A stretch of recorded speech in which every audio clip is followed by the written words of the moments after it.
Are ETs really trying to speak with us? Well, they have been speaking with us for a very long time, and certainly channeling is one of those ways in which they've been communicating with us. And I'm one of many people who's out there channeling these ETs. But I've got to ask, if it's so easy to channel them, why don't they just land here? They don't want to make their presence completely known to us until we're absolutely ready, because we could go into psychic shock or something like that if we were standing in front of one.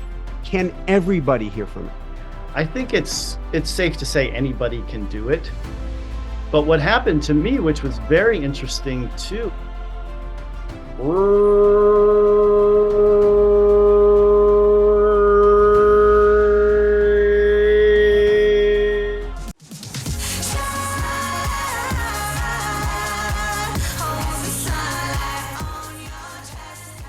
Hi everyone, welcome back. I'm Michael Sandler, your host on Inspired Nation. If you've ever wondered if you can truly hear from ETs and speak with them, then do we have the Daniel Scranton Show for you.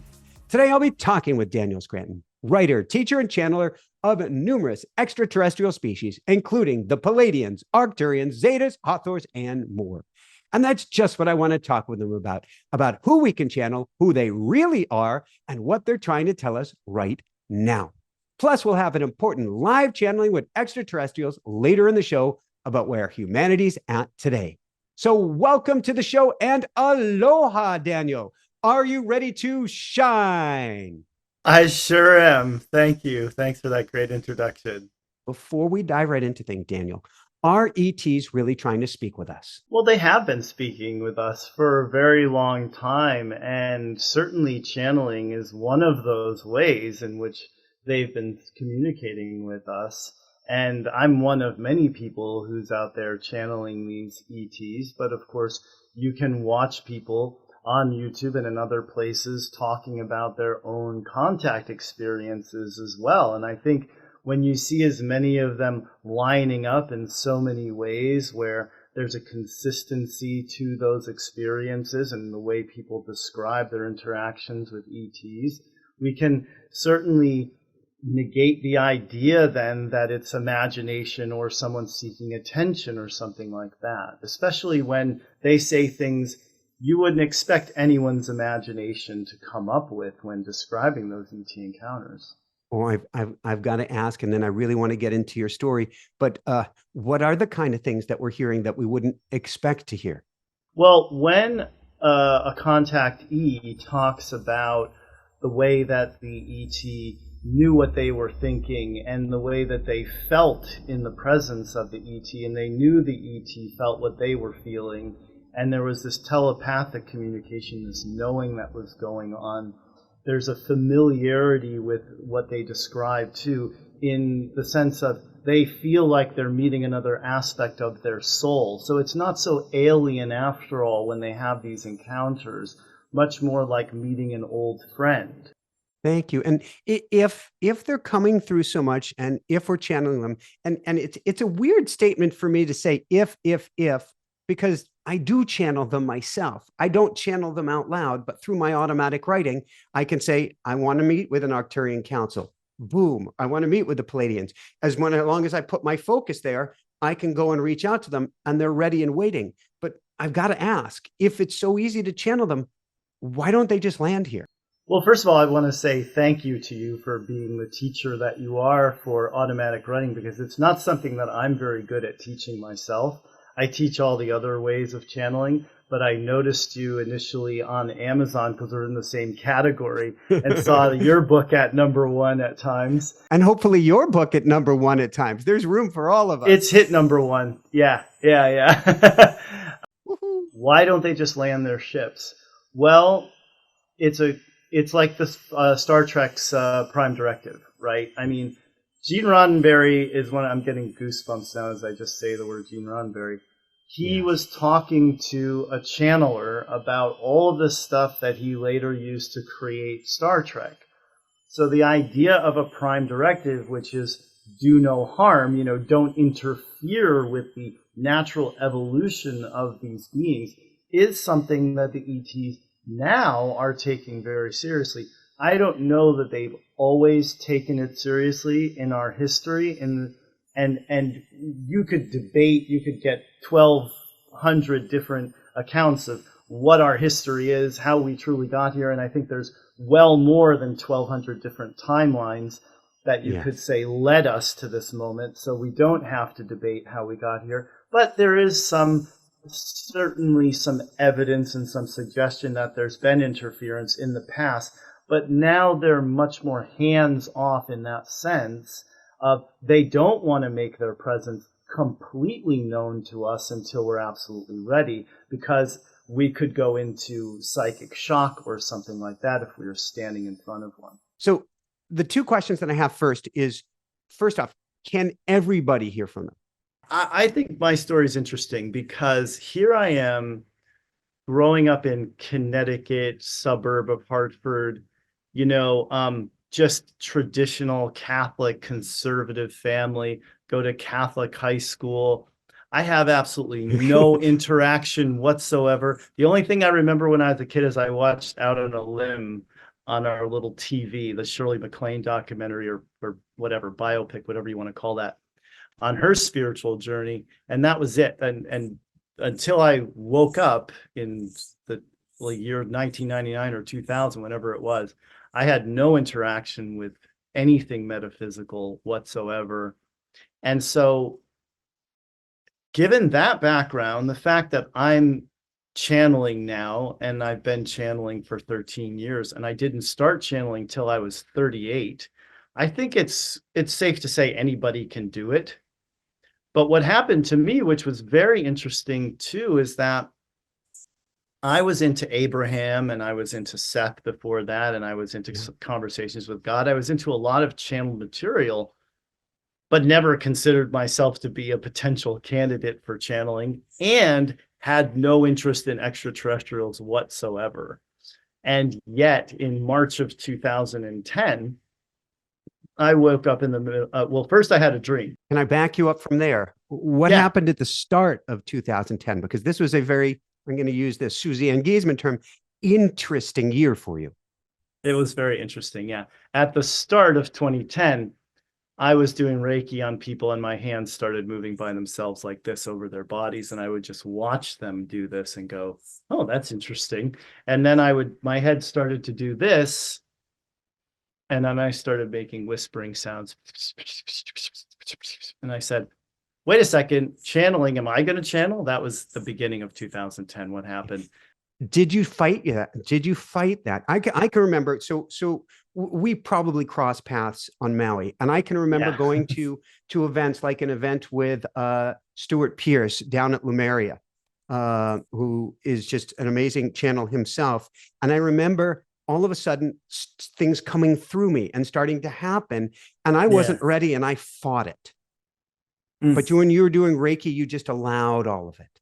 Yeah, because by then I had no fear of any of this.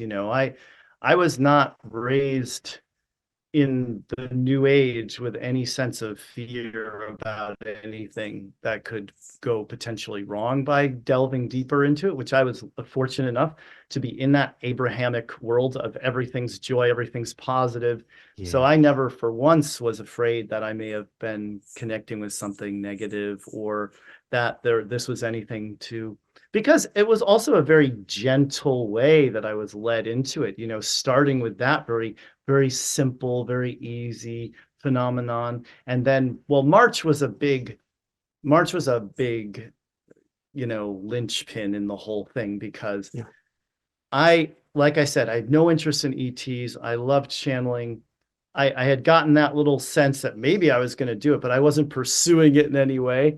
And then I turned in this dream I'm having. It seemed like I was in Arizona. It looked like Arizona. And I turned to the only other person in the dream, who was Peter Beamish, who was the Abraham Hicks longtime videographer and very interested in extraterrestrials, and a friend of mine, and someone who when he would talk about ETs, I would just kind of tune him out because I wasn't interested at all. And I look at him and I said, I understand now about the other beings. And that was the totality of the dream. I wake up from that and I start to feel energy, and it's coming as a tingly sensation at the crown of the head. And then it starts moving through my body in complete ecstasy type waves of energy. So I was in such ecstasy that my body was like half on the bed and my back was completely arched. And I just kept saying, oh my God, oh my God, oh my God.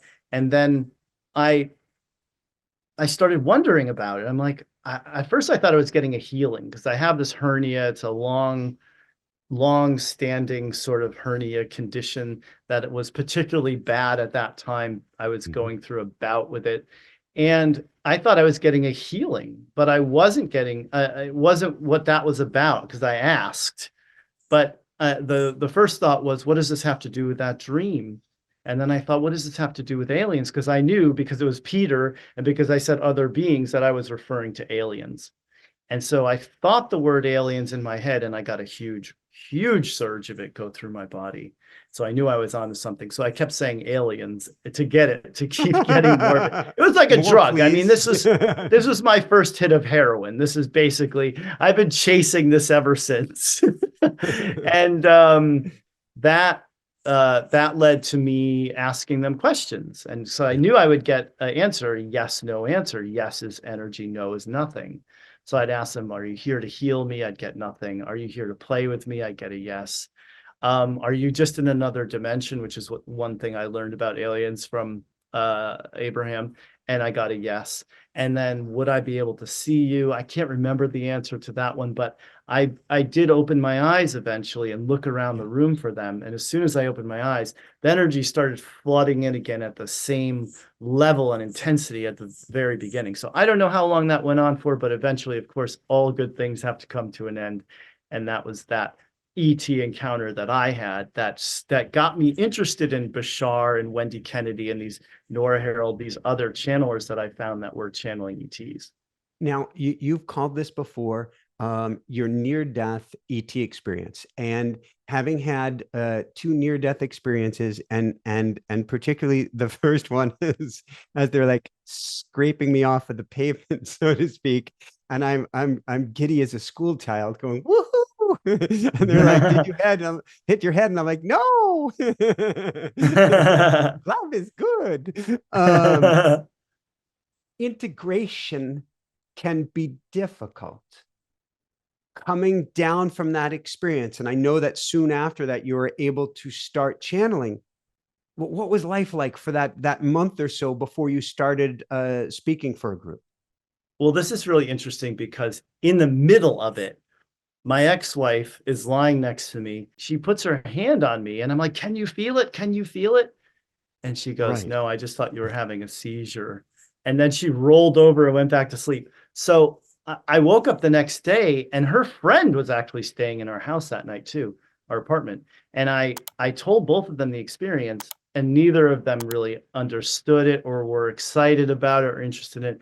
But as it turns out, the marriage was one of the reasons why I was feeling kind of suicidal the day before this happened anyway. The hernia, the marriage, like just feeling like in pain, stuck. So what happened was 3 months later, I did file for divorce. You know, we together we filed for divorce. But it was, I finally said to her, like, I don't think this is a compatible relationship anymore. And so that ended in June.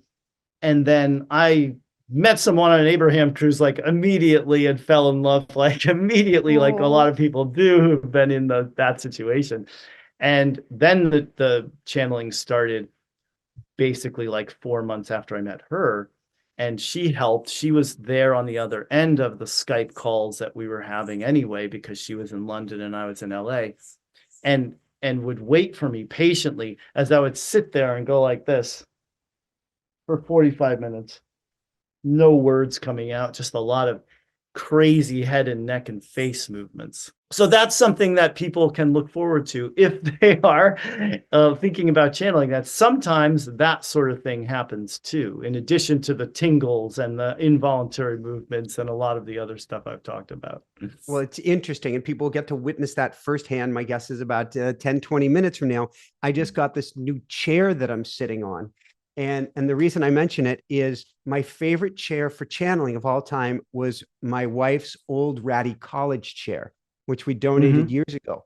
But I could lean back on the thing. And the best way to describe it, and I love you, Ray Charles, the best way to describe it is I would have my eyes Yeah. closed and I'd just be going back and forth like this Yep. as I would write. And I haven't had a headrest on a chair since then till now. Yeah. Right. And Right. but I would get into such a deep trance state doing that because the whole body, vehicle, vessel would become the antenna or the receiver. So you started out, if I understand this right, you started out with a group called the Creators and then went to the Zetas, or was it the same thing? Please help me understand. I will, but first I'm going to comment on this thing because somebody pointed this out to me years ago, which is that when you do this, your hemispheres of your brain are becoming one. So Yeah. I studied psychology at Boston University, so I know about the corpus callosum. It's a fine sheath in between the right and left hemisphere of the brain. People talk about being right brain, left brain. They literally are separated. And when you merge them, when you integrate them, it's like integrating the masculine and the feminine. It's like integrating darkness and light. It's powerful, and it creates a better receiver, which is what the brain is for this energy that comes in. The energies that Mike and I both receive when we channel are not coming to us as fully formed sentences. It's energy that the brain receives, and then the interpreter. This is why all channelers are giving us slightly different points of view as well. It's not just because, well, they're channeling Pleiadians and they're channeling Archangel Michael. It's also because the channeler is the filter, the system through which the energy must move and be translated and transmitted to the world. And so that brain being one fully functional unit does help, I think. And I think that's why this too was happening. Jerk, jerk, jerk with my muscles to get my head to do this. Yes. Because it does, and other things that have that effect are walking and juggling. I'll give you a few more. And this is something I do a lot of subconscious work and rewiring and reprogramming and stripping out what I call the programming of the matrix so we can put something more positive in there. And it's always informed or entrained by using both hemispheres of the brain. And so, yes, what you're saying is absolutely true. And we can do things as basic as hand movements like Tai Chi, crossing both sides. That will do it. We can do figure eights across our face, but a couple of my favorites that I do one I do on a regular basis is swimming. And swimming, particularly crawl stroke, you're going across the midline, you're pivoting from one side. And so I get into a trance-like state, and I swim in very cold waters, wetsuit on, wetsuit off, but I'm in this beautiful trance-like state. Dance, of course, we know, and Sufi whirling dervishes. Yeah. And then one of my all-time favorite for flow, skating.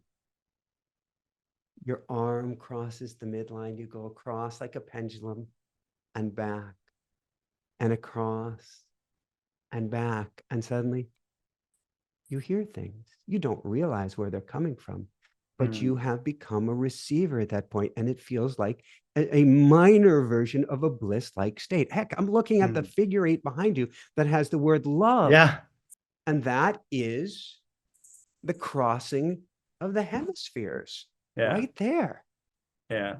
So you asked me the order of which things happened. So first it was the Creators, then it was a fairy. And one of my loves is Mother Nature and hiking, especially in Mother Nature.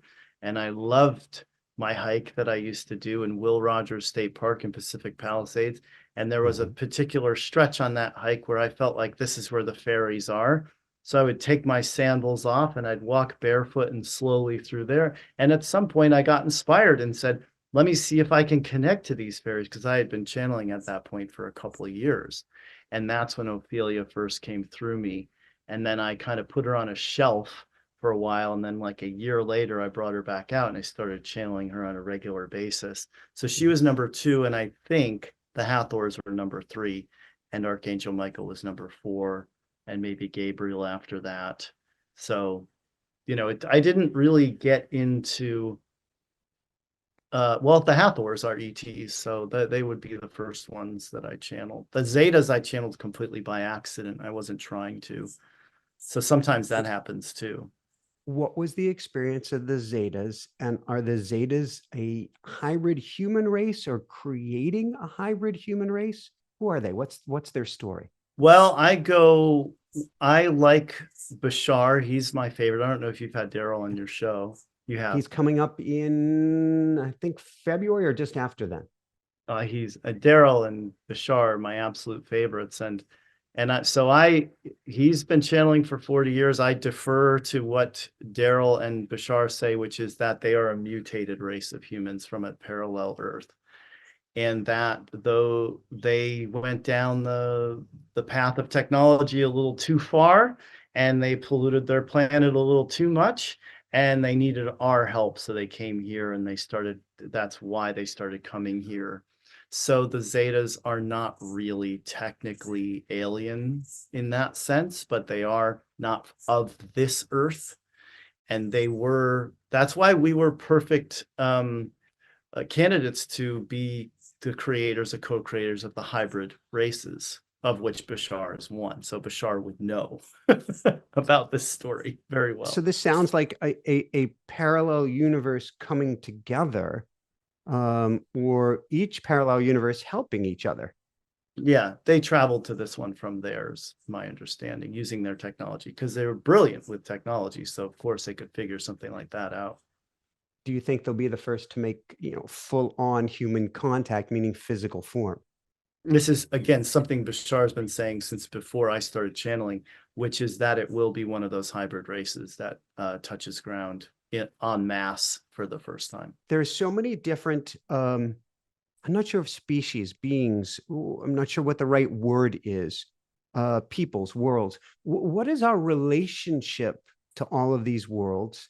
And it's interesting that you say the prime directive. For people who haven't followed Star Trek, a Star Trek prime directive is that a higher, not level, a higher functioning species that has made it through the nuclear age, let us say, or made it through the age of technology where one can blow oneself apart, has made it to the other side of that and is still here. And we're working on this one. We're going to be talking about this a lot. Has I can't interfere with those species who are still, or civilization, there we go, who are still working on that.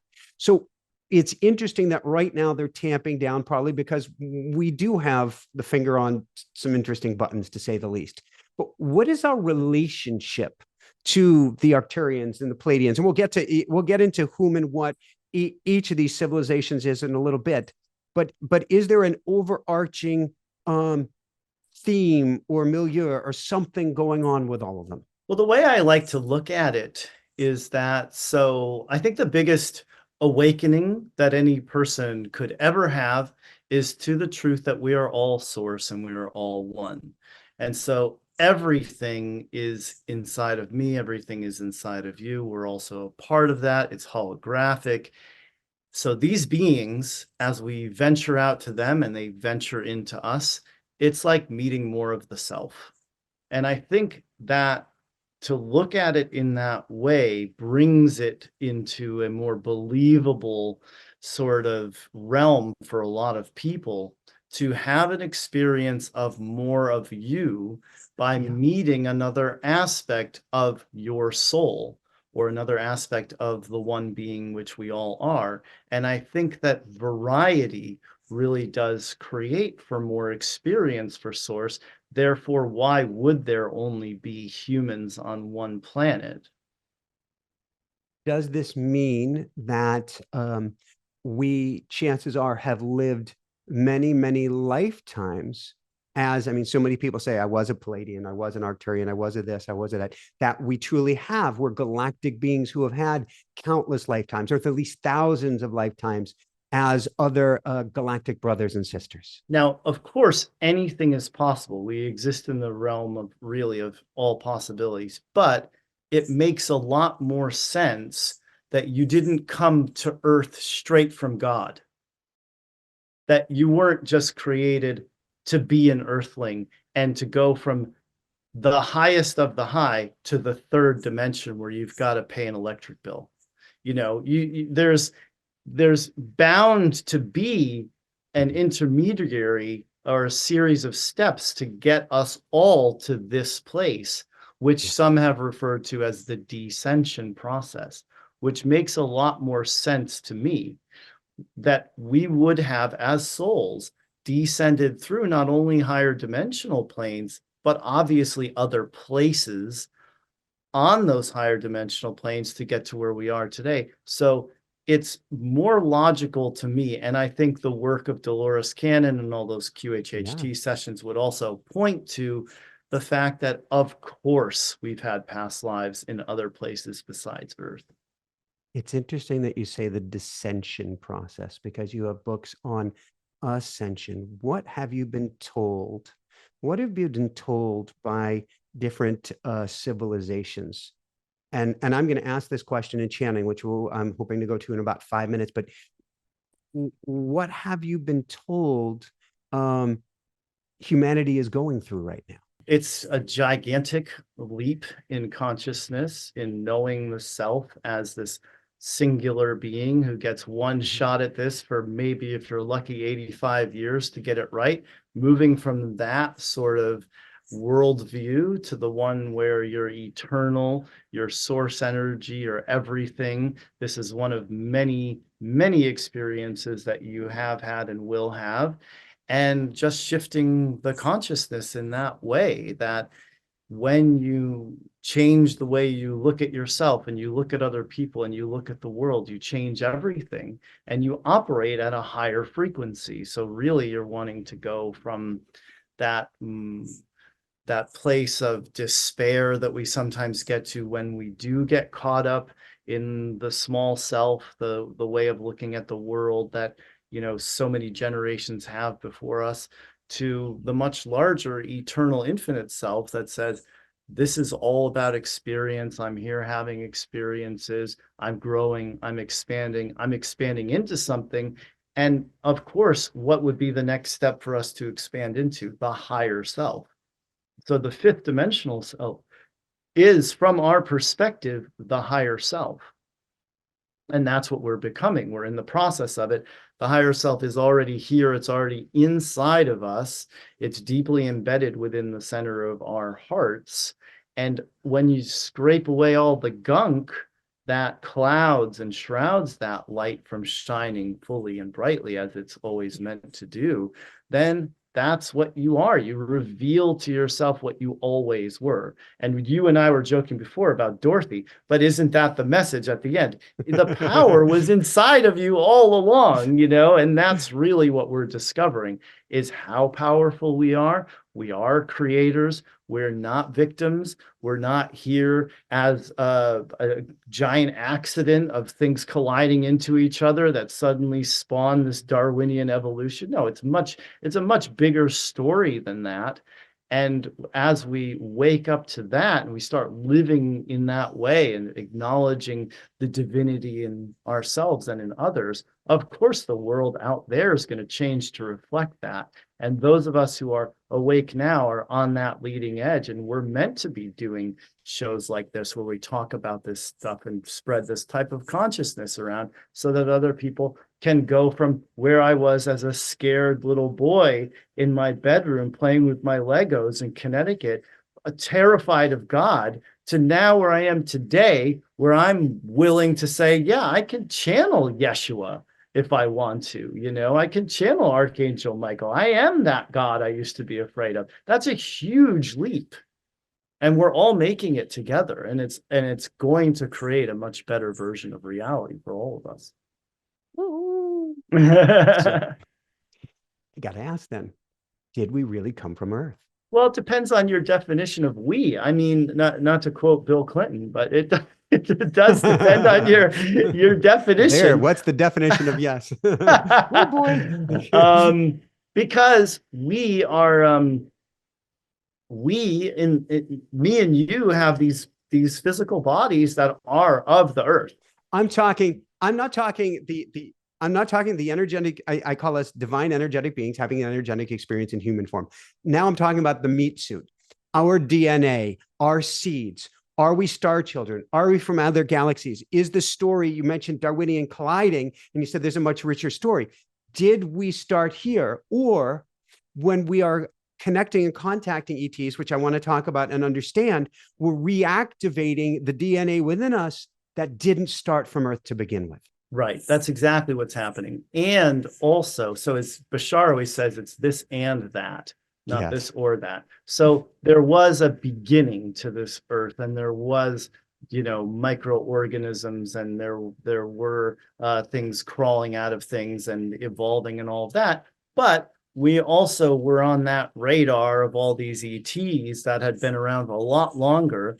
And then we're able to say, hey, here's an emerging planet with all this life on it. Let's see if we can infuse some of our consciousness and our emotionality and our previous experiences through our DNA into them. And let's just kind of sit back and see what happens. That's what I believe is the truth, and what I've channeled to be. And I think others have as well channeled to be the truth, is that sort of like Kubrick's 2001 Space Odyssey, the ETs see these chimps, they're kind of struggling. Let's help them out here a little bit with these monoliths and see what happens. That movie gave me nightmares for years as an I didn't adult. understand it at first. I never, as a kid watching it, I never understood it. Dun, dun.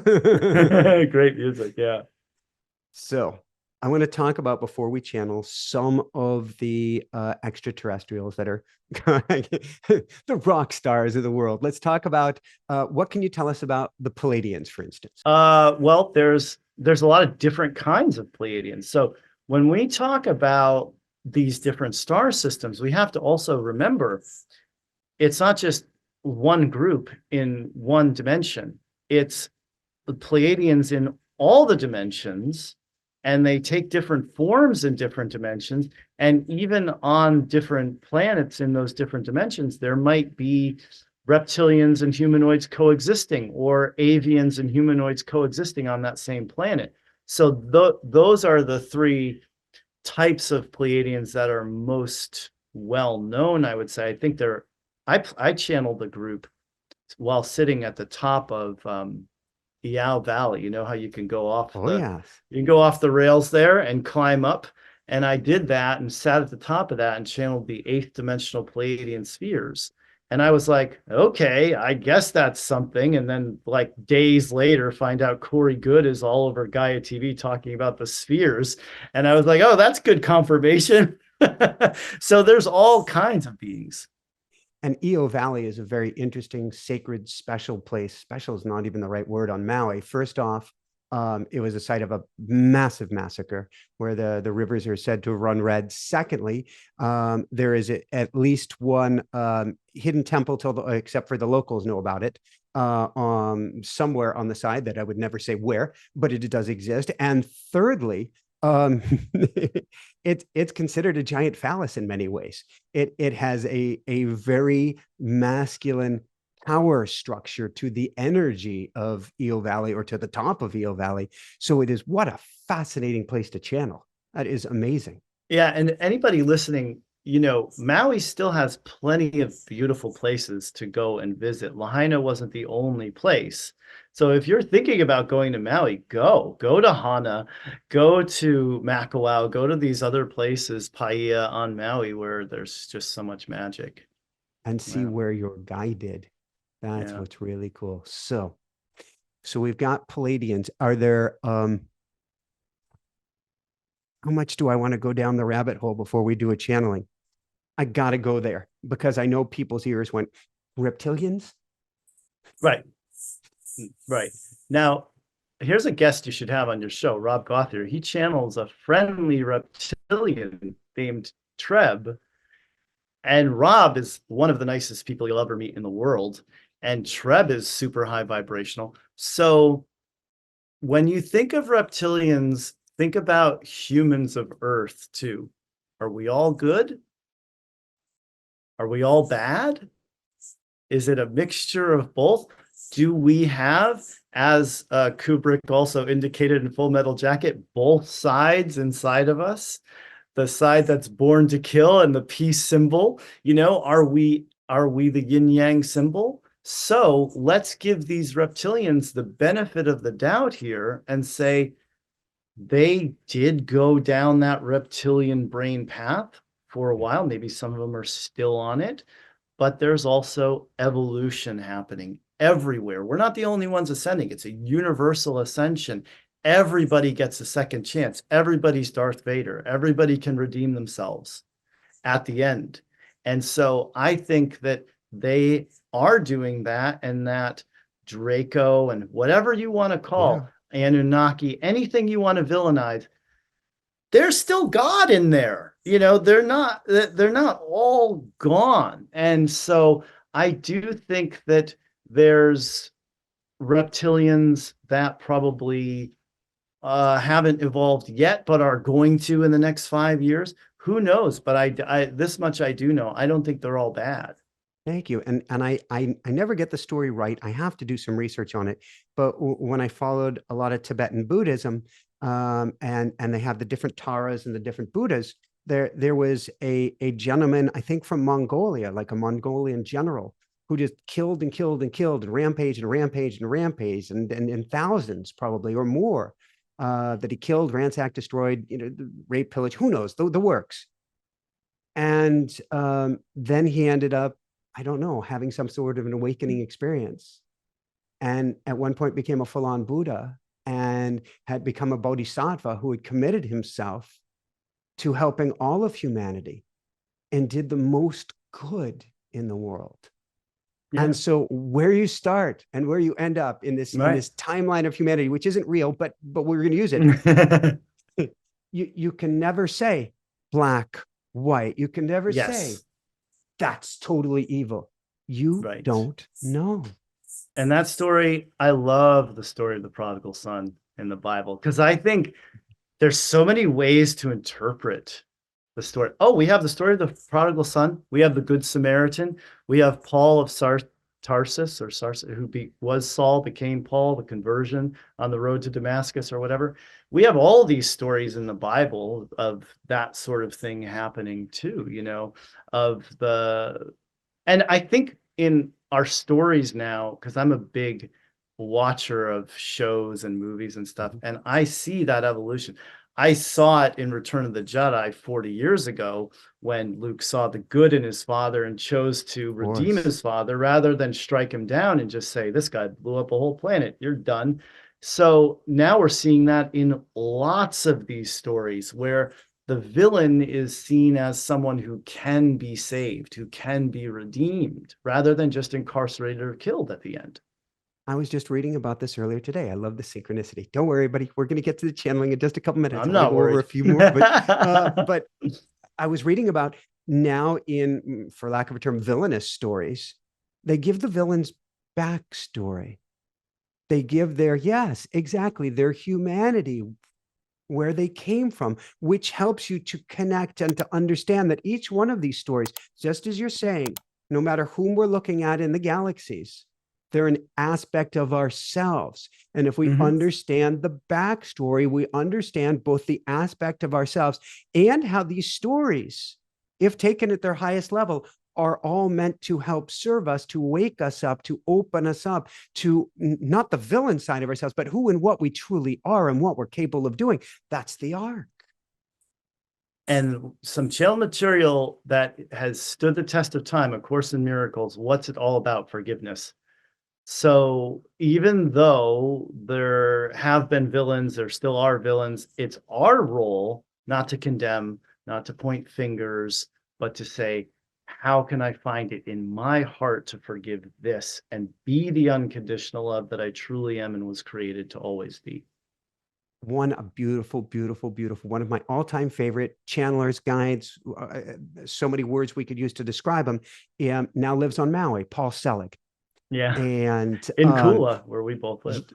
Yeah. And one of the lines from his guides is, what you damn damns you back. You cannot hold yourself in the light while holding another in darkness. So we got Pleiadians. Tell us a little bit about Arcturians. I don't know that much about physical Arcturians because the Arcturians I channel are a non-physical collective that did Yeah. ascend from being physical and kept going up and up. And the ninth dimension is sort of like the first place where you're completely non-physical and you don't take body, you don't take form.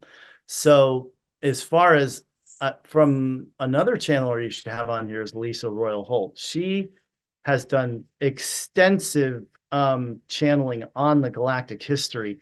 And in one of her books, it said that there aren't that many physical Arcturians at this point, that they do sort of tend to exist in the non-physical dimensions now. So I wouldn't know how to describe to you what a physical Arcturian. I would assume Mhm. that they could take any form they wanted to, and probably have taken many forms for us.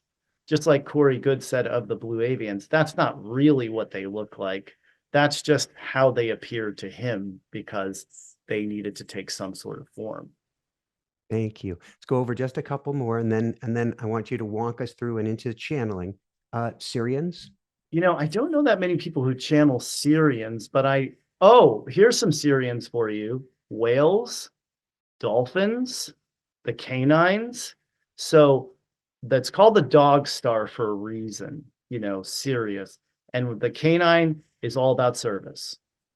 The whales and the dolphins, they're here in service to us. They're not just here to have a nice swim in the ocean. They're making sounds for us. They're holding space for us. They're projecting energy, all to help us, just like the dogs do.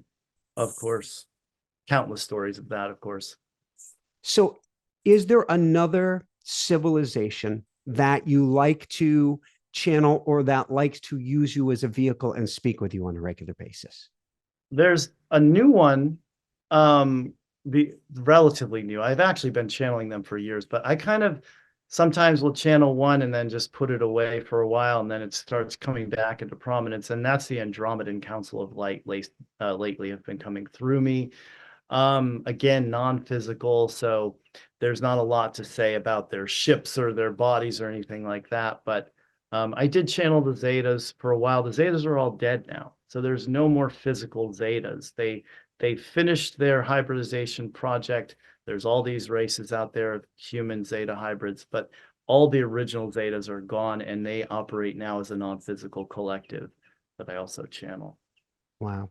Is there one that when you channel, and I guess we're going to start to get into how you do this, do you go to a specific peoples or civilization, or just do you go sort of like in my automatic writing? Often I'll just put myself in that highest level bubble of love and light and see then who has the message for me. I can go anywhere, but I always want to see what's coming through me for my highest good.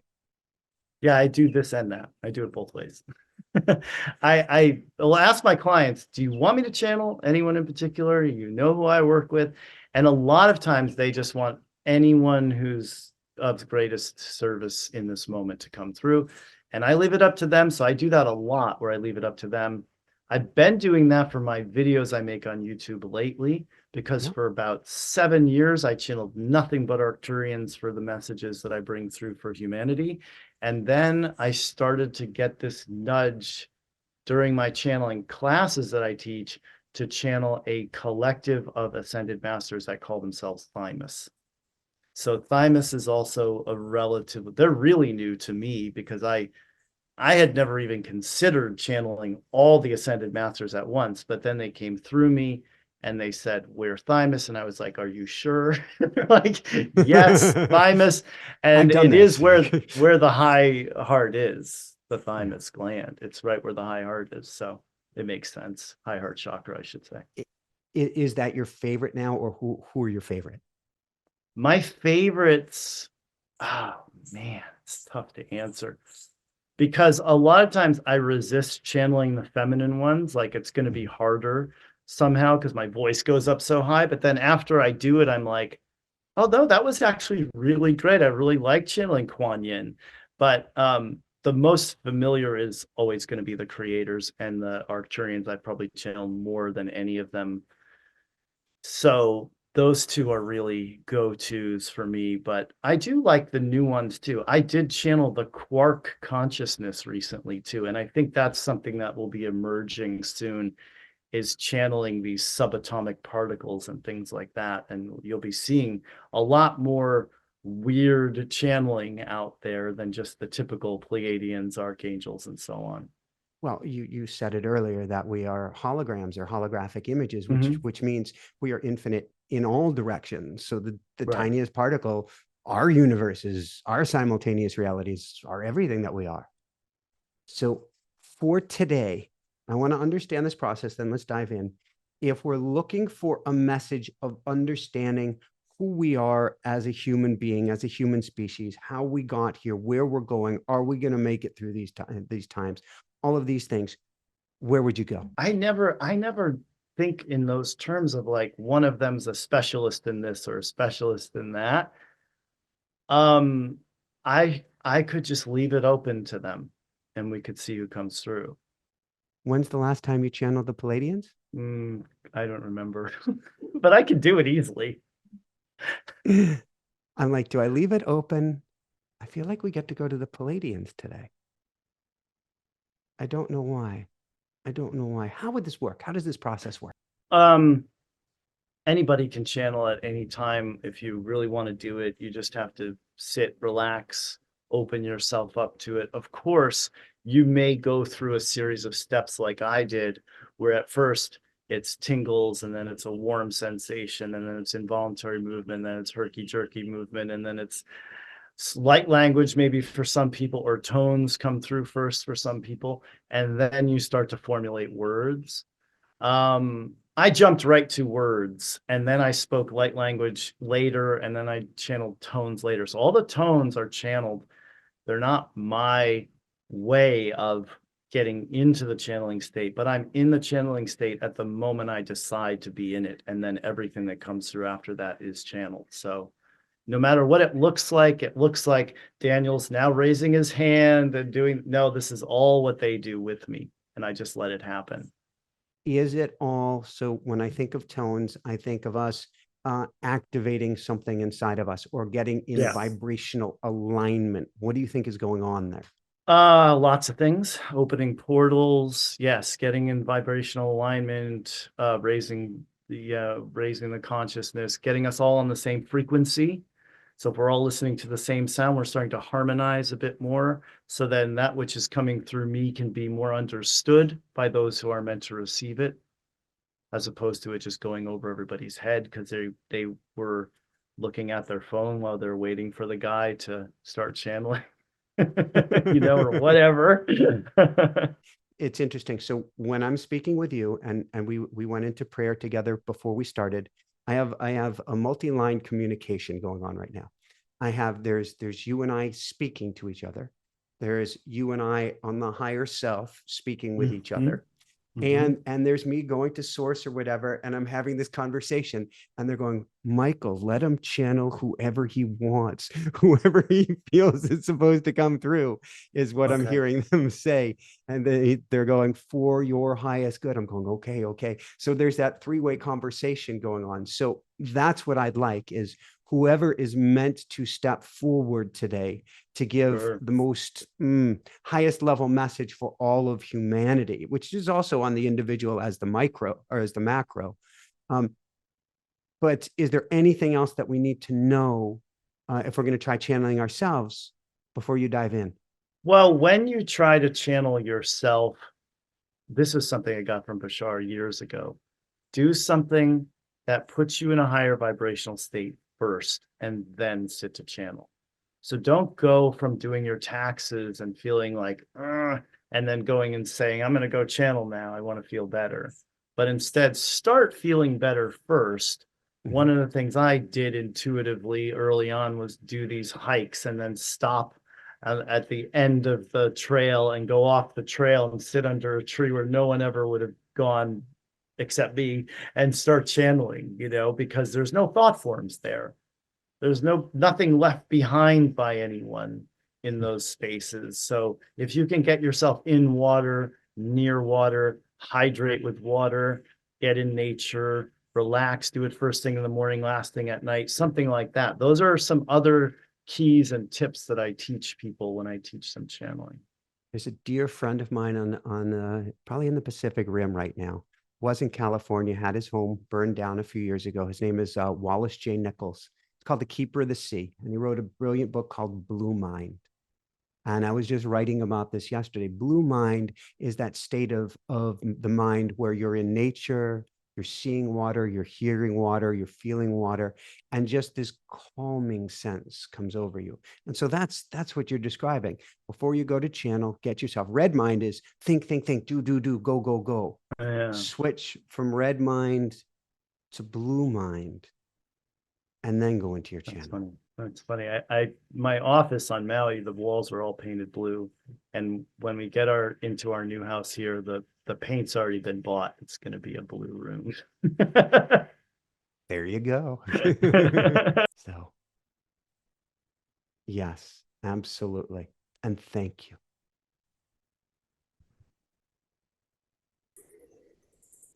Yes.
We are here for you.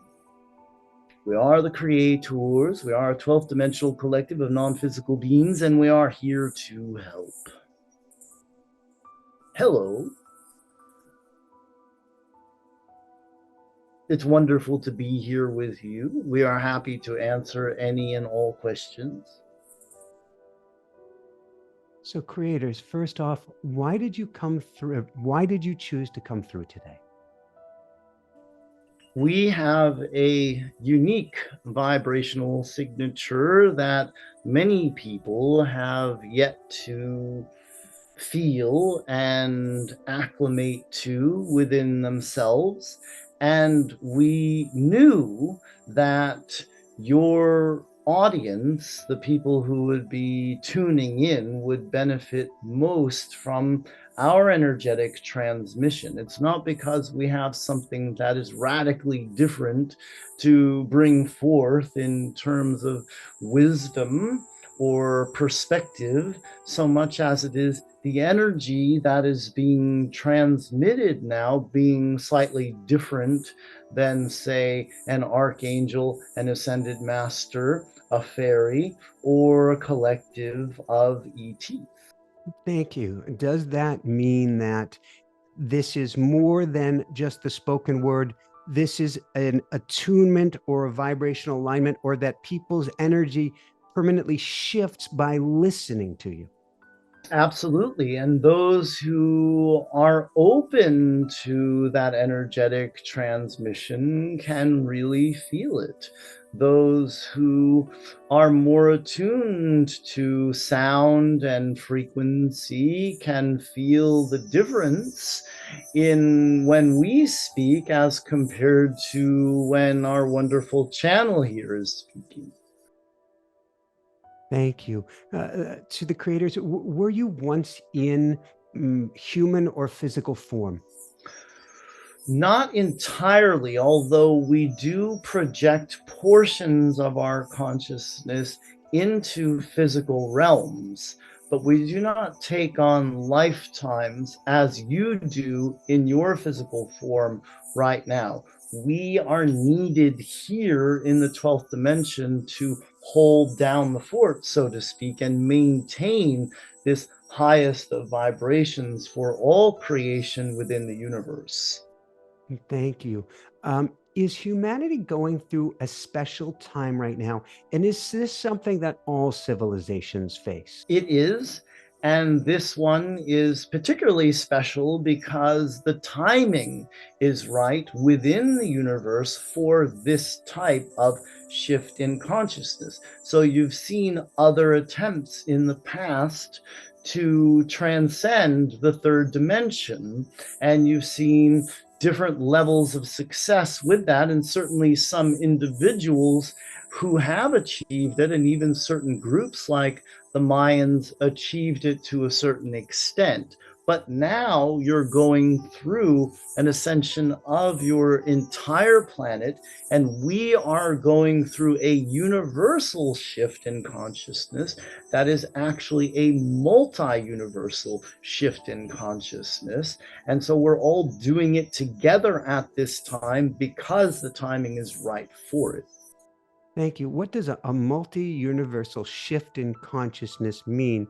And what does that mean for beings at a higher dimension rather than humanity in the third dimension? It means that some, like ourselves here in this dimension, will be returning to the source energy dimension, and others will take our place. Others will become the teachers and the space holders at this level, at this dimensional realm. Now, it is a multi-universal shift because, of course, all the universes that are parallel to this one are intricately woven together to create one multiverse. So one universe cannot shoot up and leave all the others behind that are parallel universes to it.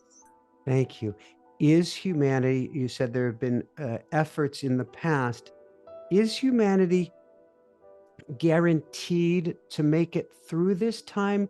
Or is the ascension process inherently I'm thinking of Valley and a hike by Daniel where you could fall off of the sides if you're not careful.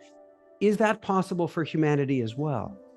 It's not possible for this version of humanity on this timeline right now because you have all chosen to have a positive experience of the shift in consciousness, even while still hearing about predictions that are, say, not so wonderful in terms of the experiences that some believe humanity is headed for. And some of those are looking at past experiences and saying, look, it happened here, it happened this many thousand years ago, and this many thousand years ago, and it's bound to happen again. However, as we said before, the timing wasn't right in those earlier incarnations for humanity and the human collective. Whereas right now, with the timeline that you have all chosen, this is an inevitable ascension path that you are all on together,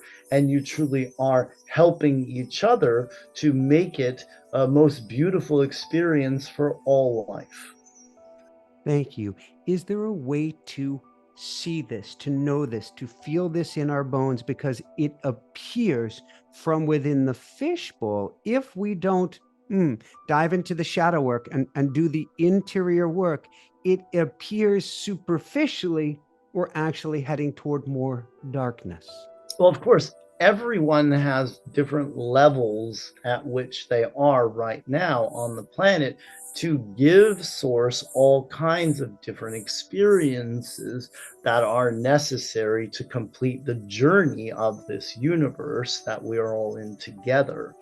And so everyone is facing different paths individually, and certainly some people have been ignoring that darkness, suppressing that darkness, numbing themselves to that darkness, and others of you who are awake have decided to face it head on and have been chipping away at it over the years or even decades since you've been awake and aware that you have tools, that you have the means with which to face all of that darkness. So it is different for everyone. But what you're seeing right now is everything has to come to the surface that has been hidden, that has been denied, so that you can heal it. So you can look at it and say, yes, that is a part of humanity. That is a part of me as well, as I am not separate in any way from any portion of humanity. And therefore, it's something that needs to be forgiven, healed, and loved unconditionally. Thank you. What does, from a 12th dimensional perspective, what does forgiveness mean then? It means changing your perspective on it. It means not holding on to the idea that this shouldn't be.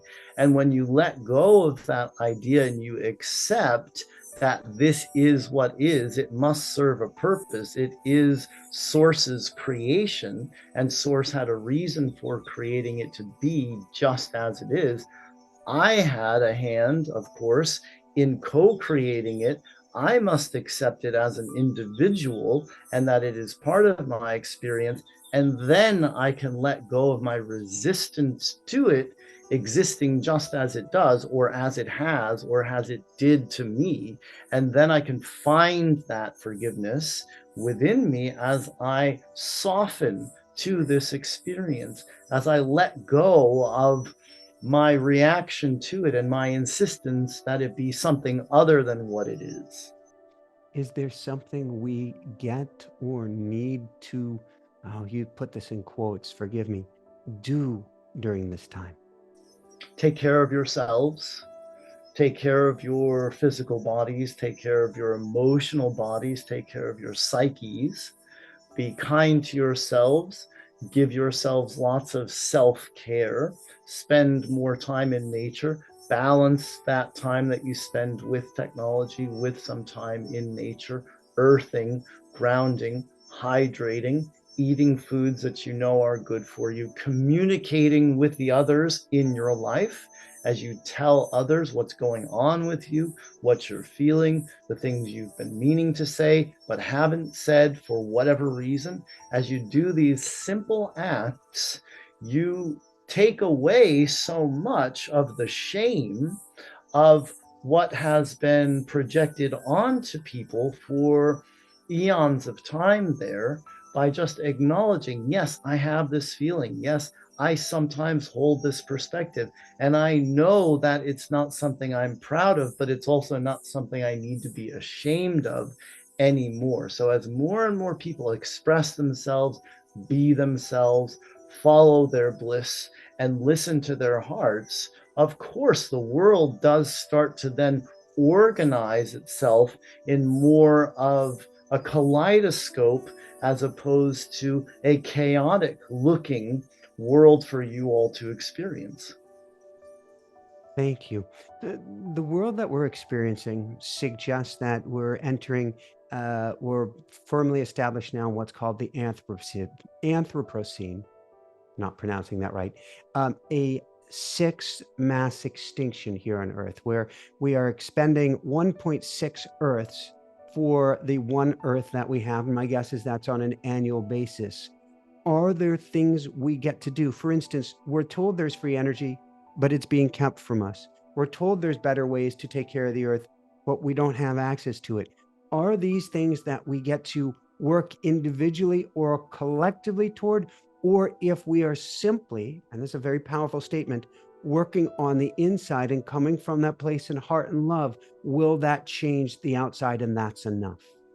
Well, it is enough, but anyone who holds that desire, who has that intention to live on a better earth, is more likely then to recycle, to take care of the earth, to buy things that don't contain as much plastic, to drive a vehicle that doesn't guzzle so much gas, to look into solar, to look into having an electric car, to look for the ways that they can contribute, because these are the things that help that person to feel more in alignment with the earth that they want to then experience. So there is action involved in that sense, that you're going to follow that natural instinct to move towards something that acknowledges fully that this earth is a living being, that these waters are waters that connect you all, that the soil is something that you would like to have the ability to continue to farm. And so as you look for the things that you can do, as you look for the power that you do have with the money that you do have, to spend it on that which supports something that you believe in, like organic farming, for example, or hemp clothing, or something where you can see there's a benefit here to me putting my money where my vibration is, in terms of what I know and think and believe I know really is right for this world that I live in. And then, of course, you do see the reflection, not only because you're more in that energy or in that vibration of one who is thinking about conservation, who is thinking about how I can reuse and recycle and do the things I know are good for the planet. And you see that reflected then back to you, and you don't have to worry about what they are doing or what they are keeping from you, because you realize that all of that can only ever be a reflection of the consciousness anyway. So as you do shift what's going on inside of you, you can see that better world with people who are in charge, who are the heads of those governments and corporations, who then want to make those positive changes, as well as they have their own personal awakening experiences, and they do want to do what is right and what is responsible. Thank you. So it sounds like, and I'm not making light of this as well, this is an inside energetic game, which then begets the question, when we see harrowing, difficult, challenging, fear-driven, this 2024 I see as a year of beautiful possibility, but it is a year where certain powers want to bring in fear and loads of it. How do we shift that energy to get in that higher vibrational state? Well, first of all, you start by acknowledging that if you're seeing fearful agendas out there and you're responding to them in some way, that then the response is what you have to deal with in that moment. So some people may respond to those agendas with fear, and others may respond to those agendas with anger. It doesn't really matter what your response is. If you do the work on yourself by processing that emotion, by changing the way that you're looking at it, so that you can forgive, so that you can say, forgive them for they know not what they do.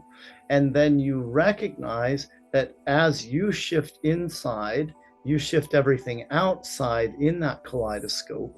You get to then experience the change that you've made within yourself, and see those reflected back to you in what the others out there are doing. And we just want to point something out here. A lot of what they, quote unquote, they are doing is speculation as well. There's a lot of people speculating at this time as to what the, say, quote unquote, cabal might be up to now. And all of those people speculating about it are creating it.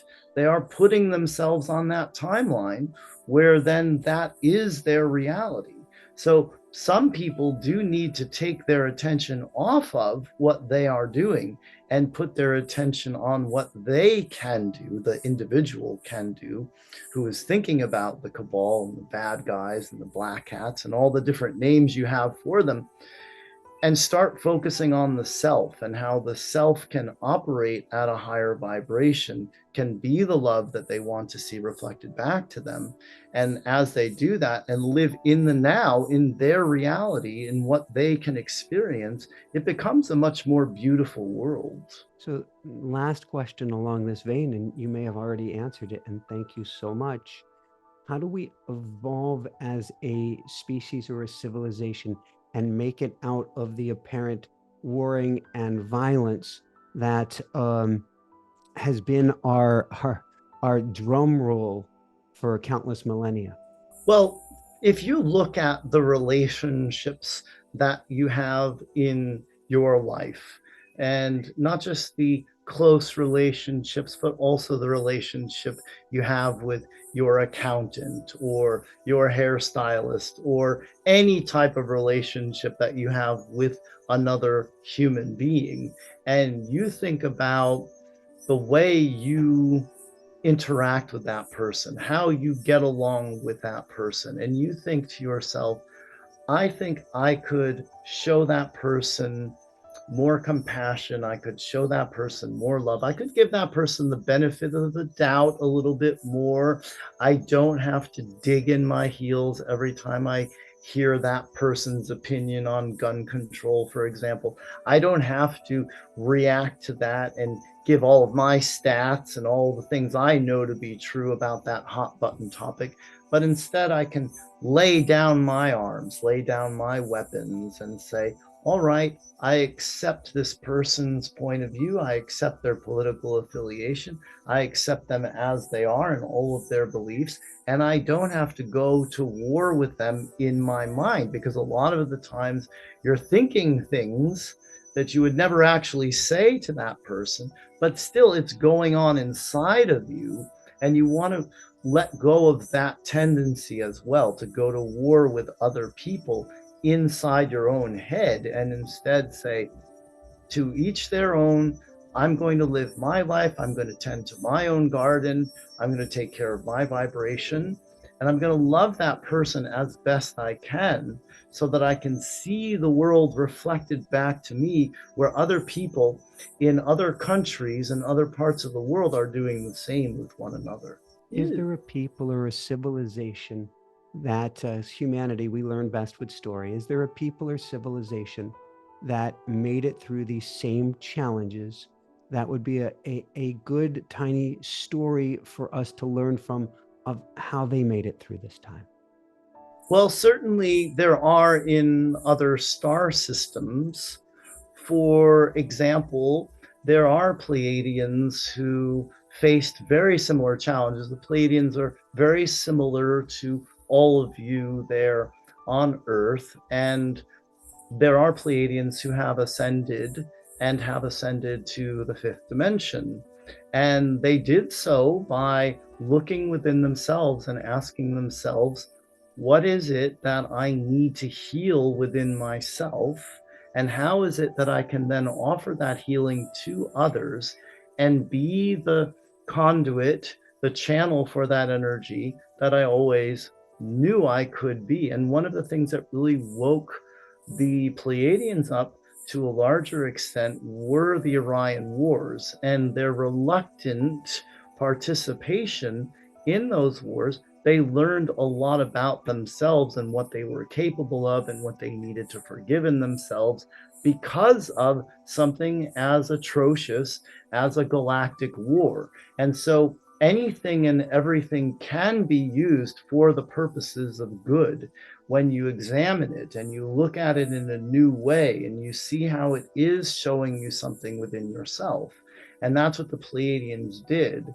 And the Pleiadians were able to ascend en masse to the fifth dimension after the Orion Wars because of all of that work that they did to help themselves not only heal physically and psychologically, but also energetically and emotionally. Thank you. Is there a message, something that all of humanity should know, or an urgent message that gets to be relayed to humanity at this time?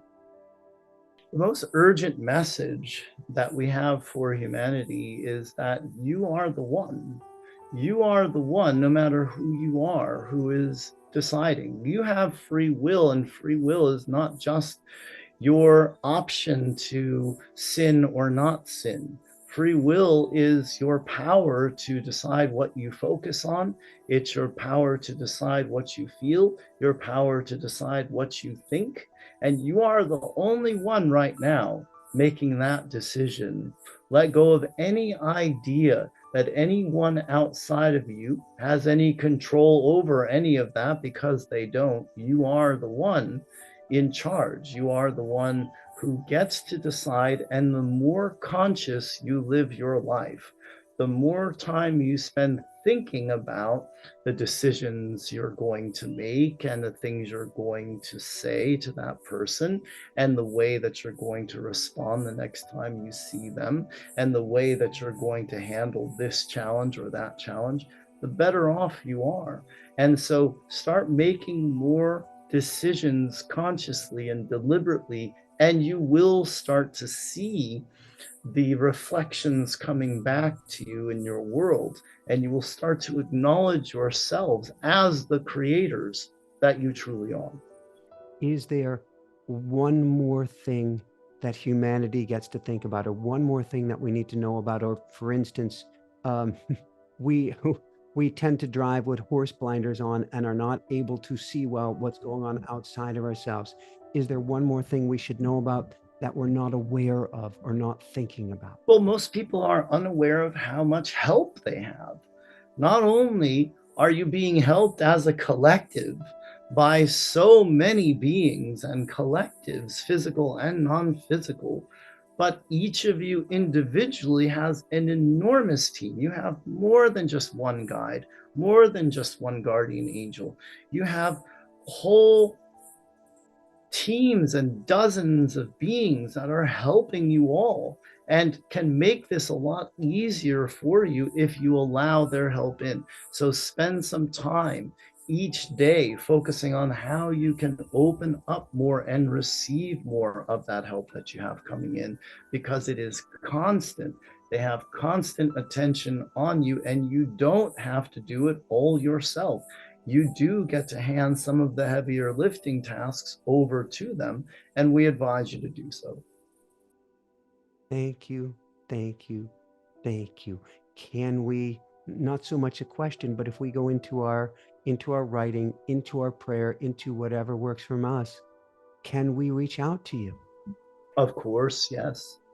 We are 12th dimensional, non-physical, which means we're everywhere and nowhere at the same time. You don't have to have a special pass or the right phone number to connect to us. You've just spent all of this time in our energy, and you can tune into us at any time, speak to us, tell us what you think humanity needs the most, what you want to see the most, and we will take all suggestions, we will take all requests, and we will get working on it, because we simply have nothing else to do. Thank you, thank you, thank you, Chris. Yeah. We are the creators, and we love you very much. So can you hear when the channeling is going on? Can you hear what's going on? I do hear it. Over the years, it's gotten a lot smoother and easier. The delivery has gotten a lot less hiccupy, and it's nice to witness the evolution of my vehicle being used for this, and how I've definitely been adapting to the energies, and I'm able to bring them through much more clearly now, I think, than ever. Very cool. Would you say the messages have changed over time, or they have always stayed consistent? I become better at translating it. I become more astute in terms of, what I've been able to come into contact with on my own. So every time I'm absorbing someone else's channeling, it's helping me with my own channeling, because again, we're all connected. We're all one, really. And I feel like the work that I've done on myself has definitely helped in me being able to bring this through more clearly. So you have some beautiful books. And amazing work. Where can people go to find your books, to find your works, Daniel, to find everything that you have to offer?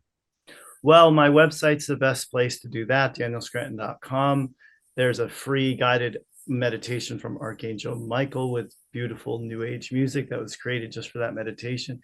You can get that when you sign up for my newsletter. And then the books are all on Amazon. This is volume 5 of Ascension, the Shift to the Fifth Dimension, which is a collection of the most timeless channelings from the Arcturian Council about the shift and other topics as well. And so I'm always doing some kind of sale and offer and class and course, and I'm constantly working. When I'm not on vacation, I'm working over 50 hours a week, so I cram a lot in. And there's over 1,000 items, for example, in my store right now, and I'm adding more and more to the list of ones that are just pay whatever you want for it. I'm going to challenge you, Daniel, forgive me, and I'm going to challenge me, and I'm going to challenge all of our audience to live a little, or my term is a little bit more like we're on permanent vacation. Certainly this job is the closest thing I could come up with to a vacation job, for sure. I like it.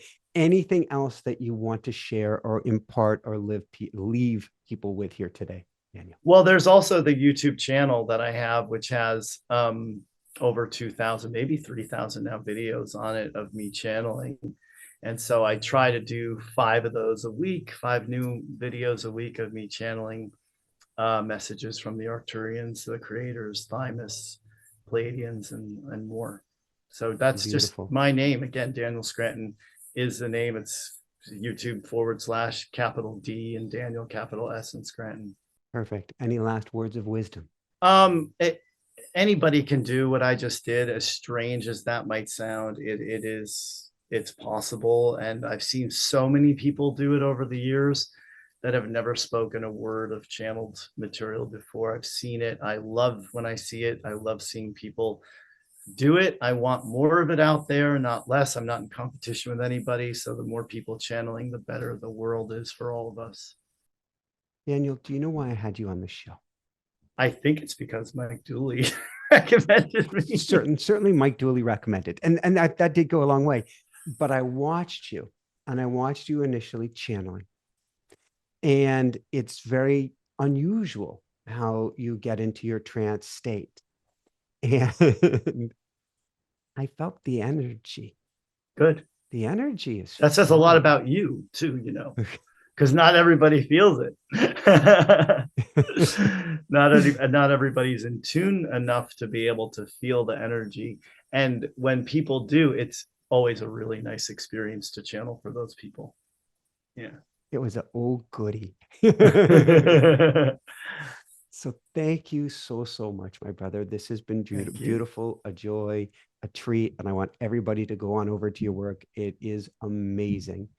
And as I wrap things up, I get to say, so for everyone out there, this is Michael Sandler saying, be well, have fun, connect with the Arcturians, the Pleiadians, Thymus, whoever you desire on the other side at that highest level, and above and beyond all else, shine bright. Woohoo! How does it get any better than this? Wow, wow, wow. What a special show with Daniel Scranton, with the creators, the Pleiadians, the Arcturians, and so much more. How does it get any better than this?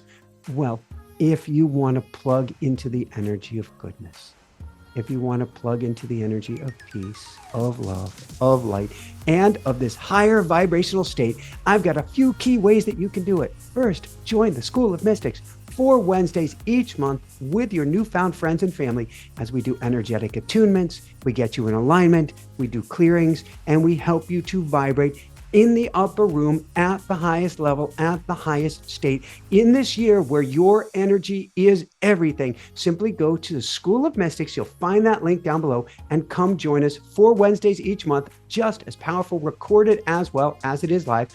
And I want to teach you how to channel.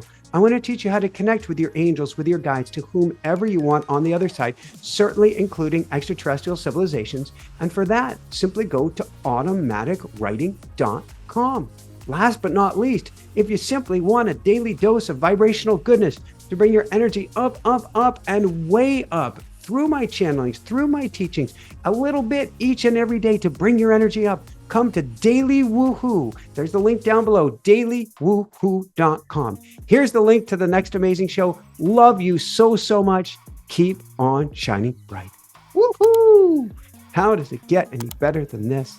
How does it get any better than this? Lots of love, everyone.